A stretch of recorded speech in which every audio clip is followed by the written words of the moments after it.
하박국 3장, 구약성경 하박국 3장 17절과 18절 말씀입니다.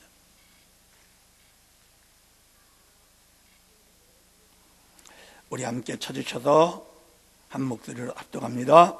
비록 무화과 나무가 무성하지 못하며 포도나무에 열매가 없으며 감람나무에 소출이 없으며 밭에 먹을 것이 없으며 우리의 양이 없으며 외양간에 소가 없을지라도 나는 야훼로 말미암아 즐거워하며 나의 구원의 하나님으로 말미암아 기뻐하리로다. 아멘. 오늘 말씀의 제목입니다. 우리 함께 따라해 주시기 바랍니다. 진정한 행복을 원하십니까? 여러분, 진정한 행복을 원하십니까? 정말 원하십니까? 이 땅을 살아가는 모든 사람 중에 행복을 싫어하는 사람은 없습니다. 모두가 정말 진정한 행복을 원하며 그것 때문에 그것을 위하여 또 살아가고 있습니다. 그러나 우리가 살아온 지난 세월만 돌아보더라도 세상이 그렇게 평탄하지 않지 않습니까? 크고 작은 문제들이 끊임없이 찾아오고 있습니다. 어떨 때는 우리가 감당할 수 없는 환난과 역경의 풍파를 맞기도 합니다. 그런데 그러한 문제들을 우리가 정말 잘 감당하고 그것을 이겨내면 너무나 행복하지요. 기쁘고 즐겁습니다. 그런데 날마다 그것을 이기며 그 행복을 맛보기보다는 어떨 때는 정말 실패하고 좌절하고 그러다 보니까 낙심이 되고 그리고 절망의 밑바닥에서 아주 극한 고통과 불행을 맛보기도 한다라는 것입니다. 그러나 우리에게 항상 언제나 진정한 행복을 누릴 수 있는 길이 있다라는 것입니다. 우리는 불행할 때가 얼마나 많아요. 낙심하고 좌절하고 고통스러운 시간이 사실 얼마나 많습니까? 그러나 하나님이 우리에게 보여준 진정한 행복을 항상 언제나 누릴 수 있는 길을 우리에게 열어놓으셨다라는 것입니다. 오늘 저는 그 길을 좀 알아보려고 합니다. 그래서 우리가 항상 언제나 불행하지 않고 최고로 행복한 그런 행복의 삶을 살 수 있기를 주의 이름으로 축복합니다. 축복합니다. 항상 행복하기 원하십니까? 주님 말씀하셨거든요. 항상 기뻐하라. 이것은 뭐예요? 항상 행복하라 이 말입니다. 항상 행복해라. 항상 기뻐해라. 범사에 감사하라. 뭐 이렇게 말씀하시면서 하나님 우리에게 원하는 삶은 항상 정말 진짜 행복한 그런 삶을 살기를 원하시기 때문에 그렇게 말씀하신 것이거든요. 그런데 그럴 수 없다면 그런 말씀 안 하십니다. 그런 말씀. 그래서 오늘 저는 그 길을 좀 알려드리고자 합니다.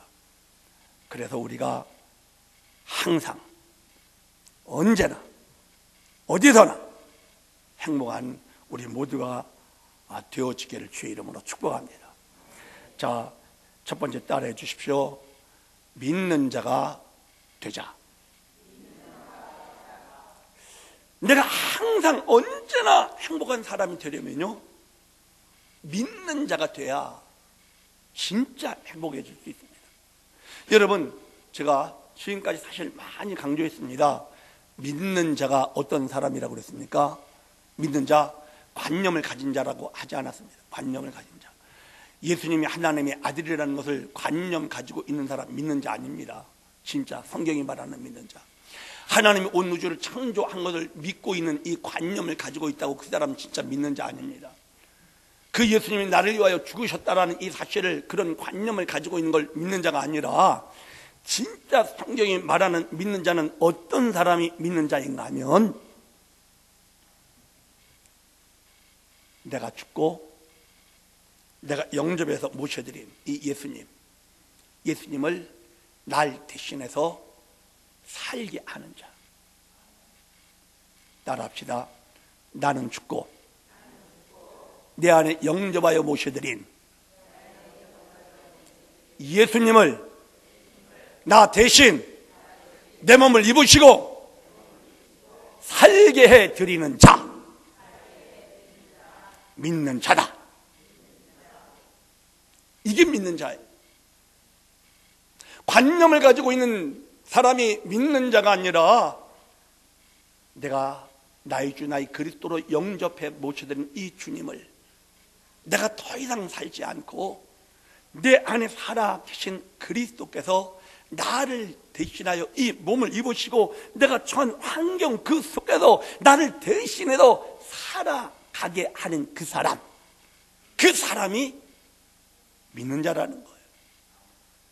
주님께서는요, 우리가 주님을 처음 영접한 다음에 이 땅에서 믿음의 삶을 살기를 원하셔요.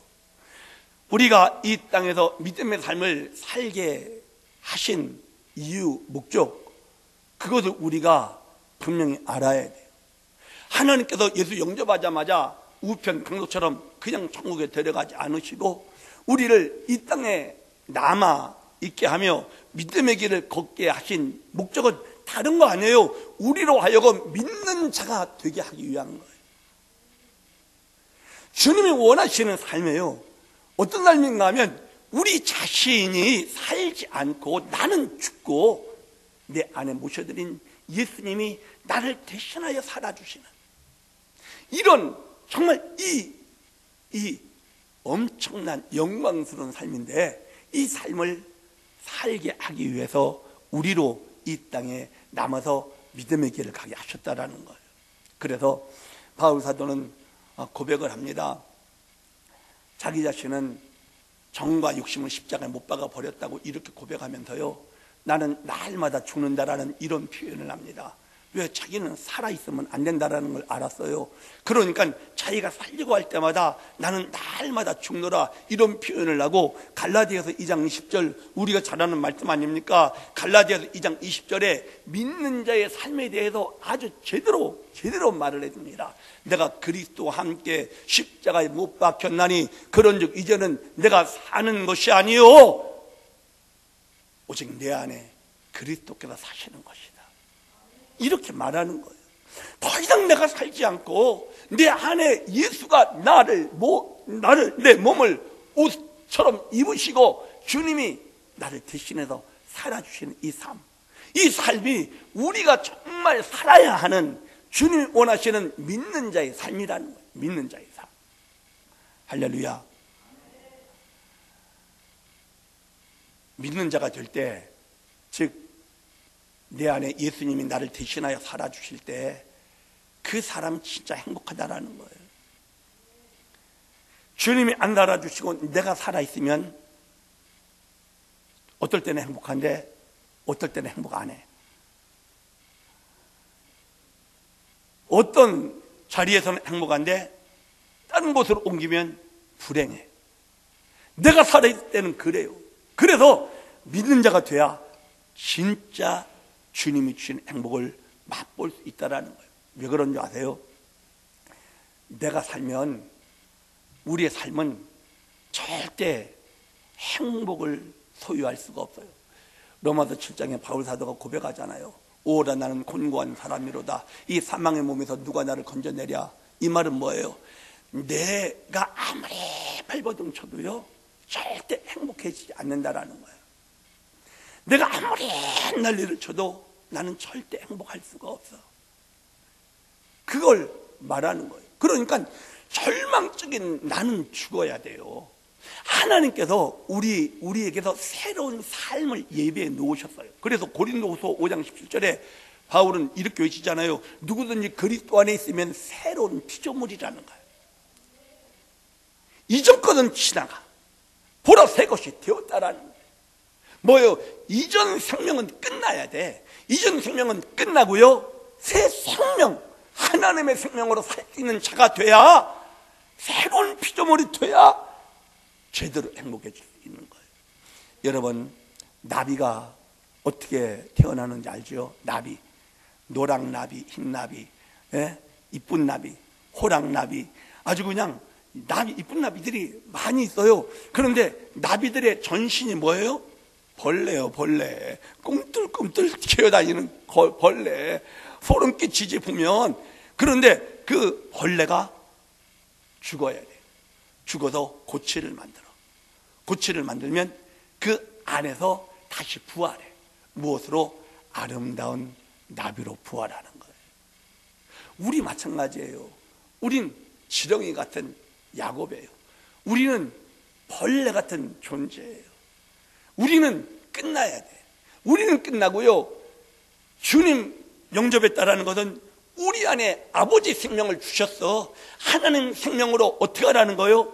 부활하라는 거예요. 부활하라. 이전엔 나는 죽여버리고 하나님 생명으로 부활하여 살아가는 사람이 누구냐? 믿는 자라는 거예요. 믿는 자. 할렐루야. 여러분, 진짜 행복은 내가 죽고 예수가 살 때 진짜 행복해요. 아멘. 그런데 내가 안 죽어. 이게 문제야. 내가 진짜 잘 안 죽어. 나는 죽어야 되겠는데 그냥 불뚝불뚝 내가 사는 거예요. 내 성질이 살고 내 감정이 살고 내가 불뚝불뚝 살아서요, 어떻게 나를 비참하게 만들어, 나를 다시 불행하게 만드는 거예요. 그래서 하나님께서 내가 제대로 죽도록 죽음의 자리로, 절망의 자리로 우리를 인도하시는 거예요. 우리를 인도하셔서 주님이 나를 죽여 놓으셨음을 받아들이게 해요. 받아들이게. 바울 사도가 이런 간증을 합니다. 고린도후서 1장에 보면은 1장 8절과 9절에 1장 8절과 9절 우리 같이 합독합니다. 형제들아, 우리가 아시아에서 당한 환난을 너희가 모르기를 원하지 아니하노니 힘에 겹도록 심한 고난을 당하여 살 소망까지 끊어지고 우리는 우리 자신이 사형 선고를 받은 줄 알았으니 이는 우리로 자기를 의지하지 말고 오직 죽은 자를 다시 살리시는 하나님만 의지하게 하심이라. 이게 무슨 말이에요? 하나님이 복음을 전하러 다니는 바울 사도를 하나도 안 도와줘. 2차 선교여행 그때 얘기를 하는 거예요. 하나도 안 도와주고요, 오늘 이 고린도후서 1장 8절 9절 말씀을 보면은 살 소망이 끊어졌대요. 얼마나 고생했는지 아이고 천국 가는 게 낫겠다 이런 마음이 다 생긴 거야. 살 소망이 끊어졌어. 그리고 사형 선고를 받은 줄 알았대. 이 말은 뭐야? 야, 하나님 이제 나 천국 데려가실 모양이구나 이렇게 생각할 정도의, 얼마나 환난을 당했으면, 얼마나 살기 힘들었으면 그런 말을 다 하겠어요. 그런데 마지막에 깨달았어. 고린도 교회 편지를 하면서 그때 상황을 말하면서 깨달은 얘기를 하는 거예요. 더 이상 나를 의지하지 않고 자기가 살지 않고 죽은 자를 다시 살리시는 하나님만 의지하게 만들기 위해서 하나님이 그러셨다는 걸 깨달은 거예요. 뭐예요? 내가 살지 말아야 된다는 거. 나는 아무것도 해결 못해. 해결할 수 있는 게 한계가 다 있어. 그러나 내가 영접하여 모셔드린 주님을 의지하고 주님이 나를 대신하여 살게 해드리면 그분은 전능하시잖아요. 그분은 다 해결하시잖아요. 이것을 가리키기 위하여 바울 사도를 그 환난과 풍파를 다 당하게 했다는 거예요. 그래서 여러분, 우리가 진짜 행복해지려면요, 내가 죽고 내가 영접에 모셔드린 예수님이 사시도록 믿는 자가 될 때. 그런데 이게 잘 안 되니까 주님이 우리를 내가 죽는 환경으로 몰아붙여버려요. 내가 죽는 환경으로. 그래서 죽음을 받아들여. 주님, 저 아무것도 이제는 끝났습니다. 내가 할 수 있는 거 아무것도 없습니다. 저 주님이 죽여놓으셨죠. 받아들이겠습니다. 전 죽어 있겠습니다. 주님만이 하셔야 합니다. 이렇게 우리의 고백을 받아내시는 거예요. 왜? 그래야 우리가 행복해질 수 있으니까. 그래서 여러분 이거 아세요? 나의 절망의 자리가요, 어떤 자리예요? 내가 죽는 자리고요, 내가 죽는 그 자리가 어떤 자리예요? 내가 가장 행복해질 수 있는 자리라는 사실을 믿으세요. 나의 절망의 자리가 내가 죽어야 한다는 사실을 보여준 자리라는 것. 그래서 그 절망의 자리에서 나의 죽었음을 주님 앞에 고백하는 그 자리가 내가 비로소 가장 행복해질 수 있는 행복의 자리라는 이 사실 믿으세요. 믿는 자가 되면 진짜 행복해져요. 믿는 자가 되시기를 주의 이름으로 축복합시다. 축복합니다. 축복합니다. 따라합시다. 믿는 자가 되자. 예수님 살게 하자. 나는 죽자. 할렐루야. 두 번째, 진정한 행복을 가져오는 길이 있는데 따라해 주십시오. 하나님께서 기뻐하시는 자녀가 되라.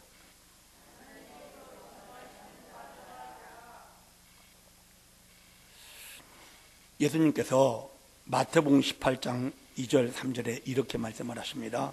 예수께서 한 어린아이를 불러 그들 가운데 세우시고 이르시되 진실로 너희에게 이르노니 너희가 돌이켜 어린아이들과 같이 되지 아니하면 결단코 천국에 들어가지 못하리라. 아주 굉장히 의미심장한 말씀입니다. 사실은 이 말씀이 제자들이 있는 가운데 어린아이를 하나 딱 앞에다 두고 말씀하시는 거예요. 여러분 천국 가고 싶으세요? 천국 가야죠. 그런데 오늘 주님 마태복음 18장에 말씀하시는 거예요. 애기처럼 되라는, 애기처럼 안 되면 천국에 들어갈 수 없대요. 여러분 어린아이를 우리 한번 생각해 보세요. 우리 교회 가장 작은 아기가 이제 예승인데 예승이를 생각해 보세요. 어린애가 무엇 때문에 행복해요? 예승이가 왜 행복해요?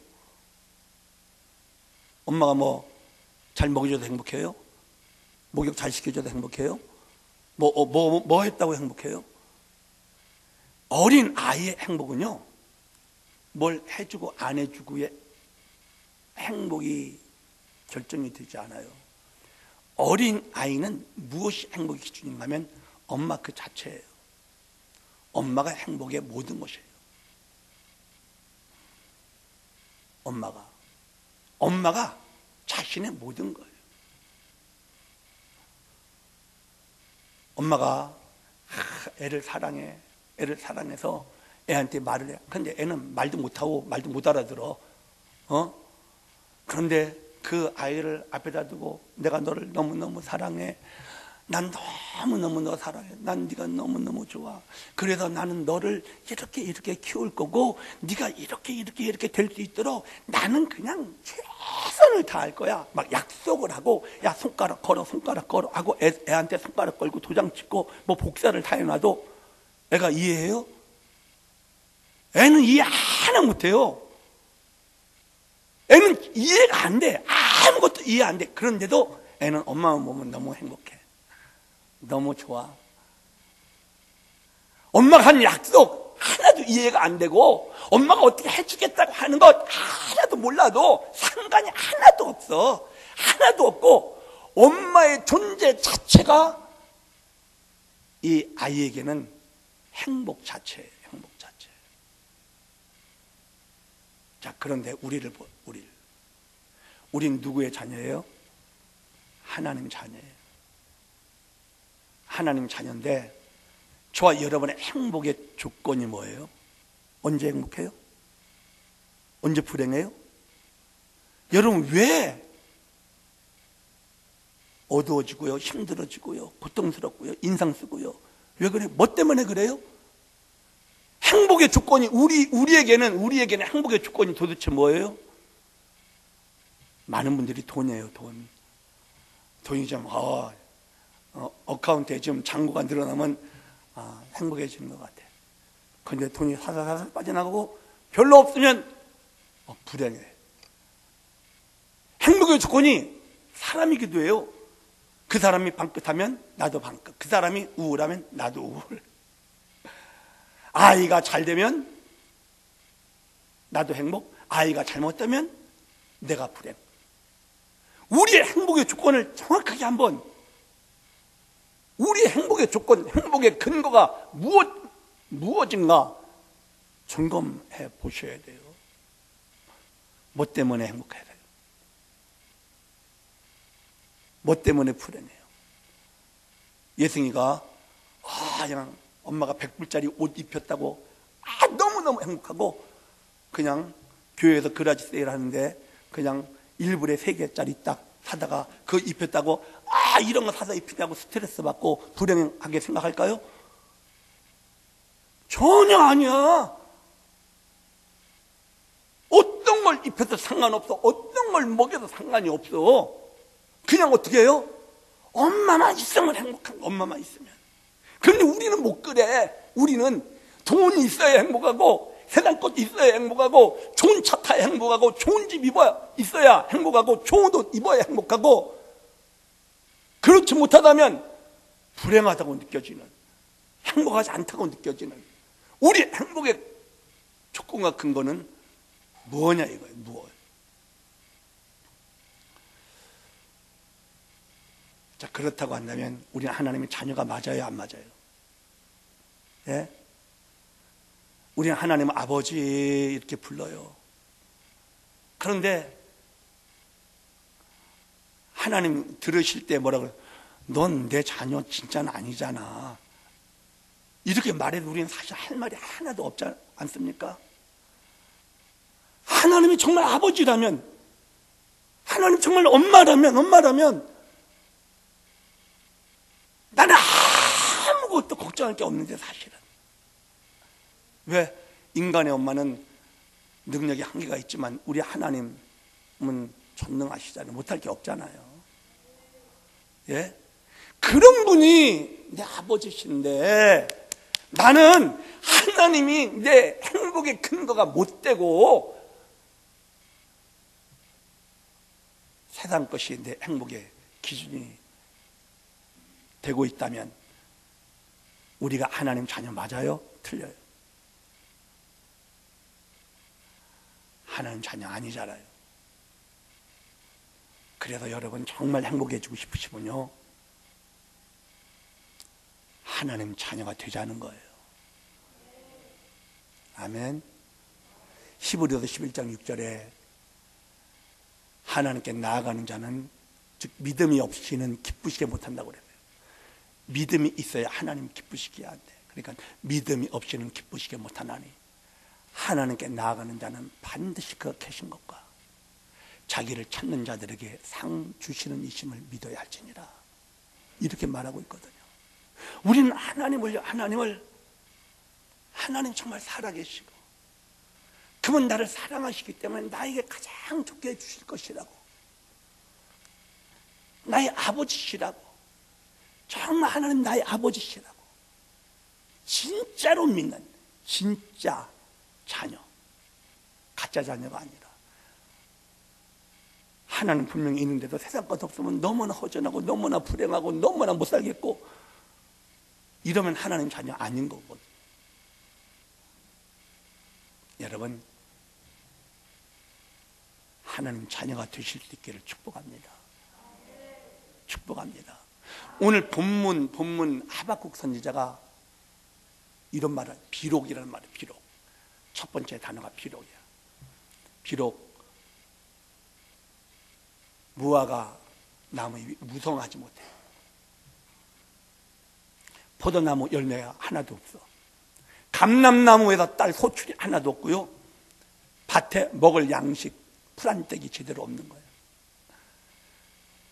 우리의 양 한 마리도 없고요. 위안간에 송아지 한 마리 없어. 비록 그래서 비록. nothing. 아무것도 없어. 그런데 18절에 뭐라고 그랬어요? 그러나 하박국은 외쳐요. 하나님으로 인하여 즐거워하게 되는 거예요. 즐거워하게 되는 거예요. 구원의 하나님으로 인하여 그 하나님으로 말미암아 기뻐하겠다라는 거예요. 기쁨의 기초가 어디 있어요? 무화과 나무, 포도나무, 감람나무, 밭에 있는 먹을 것, 양떼들, 소떼들에게 있지 않아. 거기에 있지 않아. 어디에 있어? 하나님에게 있는 거야. 하나님에게.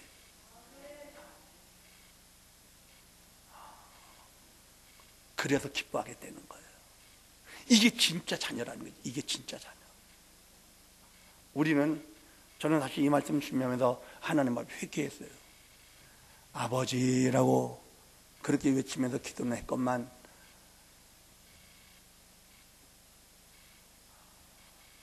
힘들고 불행하고 어렵다고 느껴지는 시간들이 있었거든요.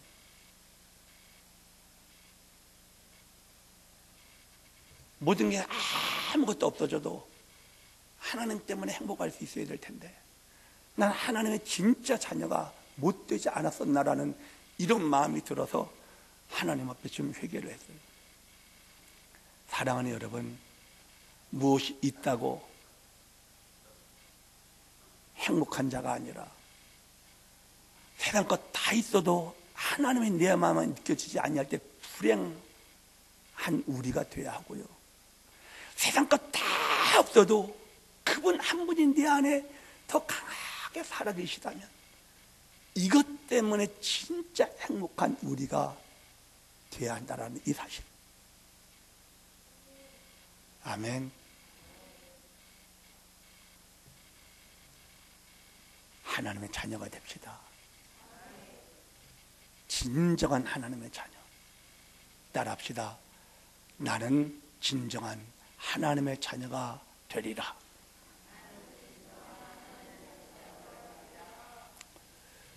할렐루야! 그러면 행복해질 거예요.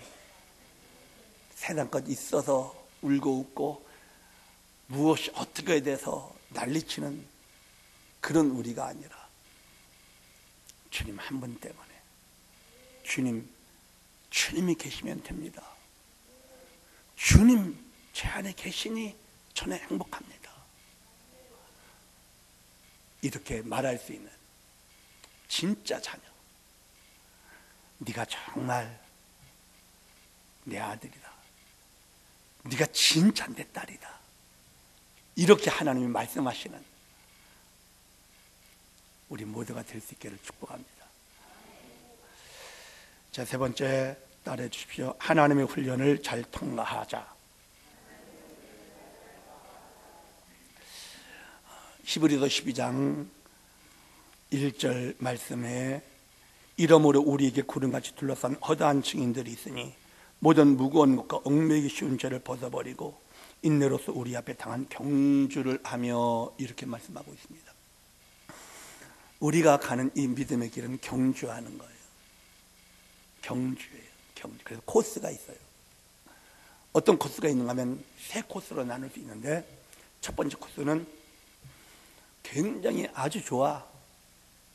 아주 그 코스를 갈 때는 뭐 하나님의 한량없는 은혜가 막 쏟아지고요. 내가 뭐 그냥 조금만 기도해도 응답이 딱딱 떨어지고요. 뭐 하나님의 도우심이 이 모양 저 모양으로 막 나타나요. 너무 좋아. 아주 행복하지요. 그리고 하나님께서 영적인 계시도 많이 주셔가지고요. 하나님의 비밀, 하나님의 계획 같은 것도 좀 알게 되고요. 막 그냥 너무나 행복한 그런 아주 좋은 구간을 우리가 처음엔 통과를 해요. 그런데 두 번째 구간이 있는데 이 구간은 좀 환난과 풍파가 기다리고 있는 광야의 구간이에요. 문제와 역경과 많은 어려움들이 있어. 이 구간이 사실 우리에게 굉장히 힘들어요.